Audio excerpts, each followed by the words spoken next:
what's going on, guys? So I've been very interested to see how far we can push the stock standard ESC in the wltoys 124008. What I've decided to do is try and adapt the wltoys 144 gearing to this car.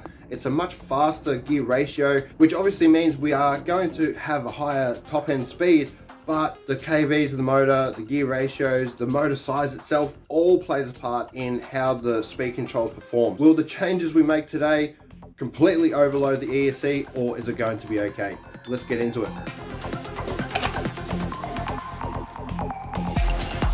You need to remove 1, 2, 3, 4, 5, 6, 7, 8, 9, 10, 11, 12 screws. If you took all the right screws out, this should happen. Then you can just drop your motor straight out. So now we've got that off, all we'll have to do is remove the rear differential so we can get to the rear differential pinion gear, so we can get the stripped out or flattened out spur gear off there. I did end up installing this JJRC2840 4000 kV motor with a 20 tooth pinion gear, and it was extremely fast, but it did heat up a little bit. So we're going for a different motor again. This is a Turnigy XK2845 3650 kV motor. Already got the 144 pinion gear on there. The only thing is, I'm not sure whether the stock ESC is going to be able to handle this can size as well as the kV, so we may have to swap that out for a 50 amp speed control or something, but we will try with the stock ESC and see how it goes.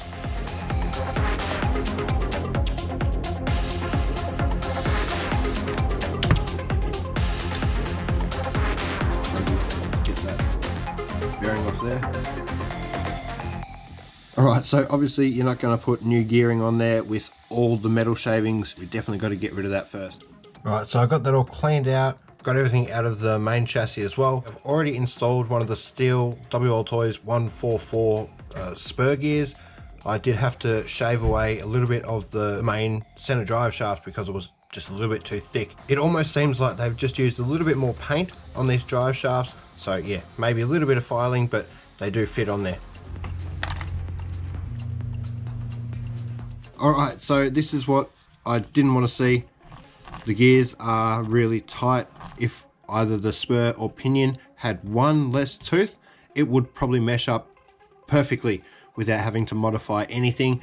But I can get around that just by making one of the mounting holes on the motor mount adjustable. Hopefully it's not too much modifying to get that pinion gear out a little bit further. Be very careful if you try this at home, but all I'm trying to do is remove this plastic off here and just a little part where I'm going to have to drill to make my new hole. And I do suggest doing the bottom hole, not the top hole. That'll bring the motor up as well as out. You don't want your motor getting too close to the chassis.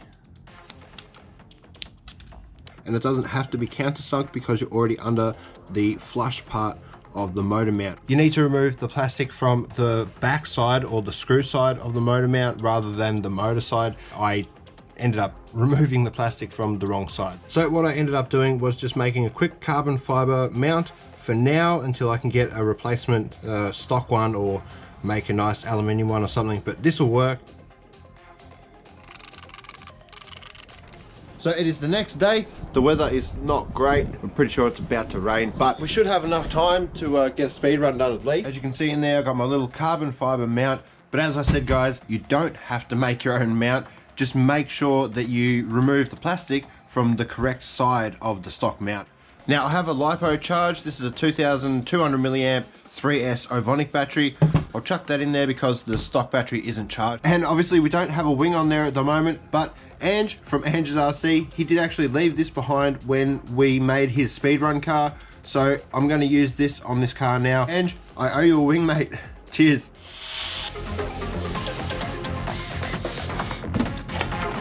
So I think that wing suits this car quite well actually. That is all finished, so let's get it outside, see what sort of speeds we can get on the new or old gearing. As long as it doesn't start raining out there, we're going to be fine. Let's do it. Now the car I think is already synced in. Yep, synced in, track and start.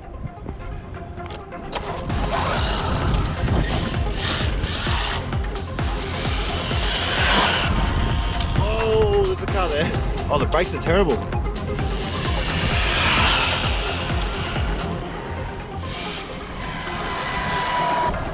Alright, it's almost not enough room on this street to do it, but we will check. Alright, still synced in, yeah. Stop. Read 79 kilometers an hour. So we've already beaten the 71 that we got previous on the stock system and the stock battery. Alright, here we go, try and get a nice decent full throttle run going. Nice.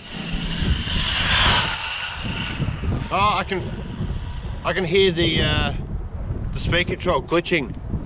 So it doesn't like this motor. As I thought, I'm gonna have to install 50 or 60 amp 3S capable speed control. But I'll go for one more run with this speed control, so we can get higher than the 79.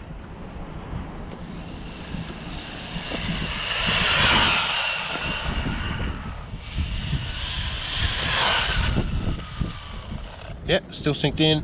Stop. Did we beat 80 kilometers an hour? 85 kilometers an hour. That is awesome, guys. On this little 2845 3650 kV brushless motor with the stock speed control on 3S, old mod 0.7 gearing.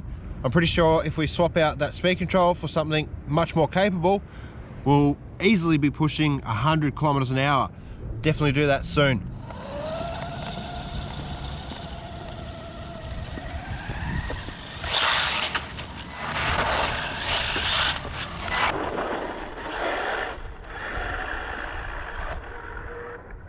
Alrighty guys, so as you can see, we have finally got a break in the weather. Got a beautiful day out here. It is getting late in the day, but yeah, we still got plenty of sunlight. I've added one of the little Surpass rocket cooling fans that I got off Paul from eBay Australia. So again, Paul, thank you very much. They've definitely come in handy.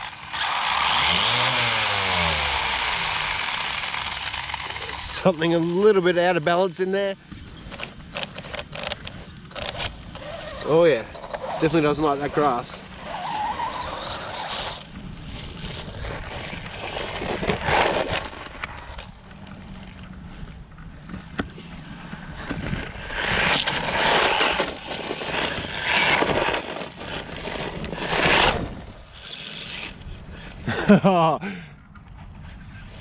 Yeah, cog's really bad when I hit the brakes and try and do like a drift sort of thing.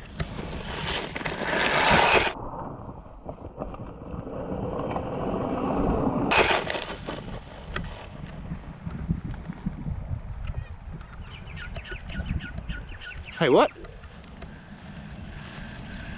It's gone into some weird cutout thing. That's full throttle, guys.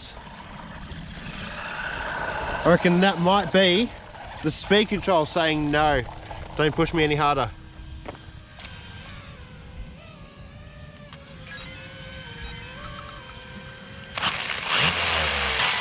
Definitely just a 2S system with this motor combined with the stock speed control.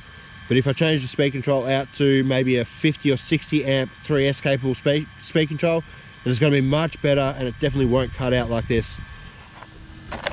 Alright, see how long we get until it cuts out again.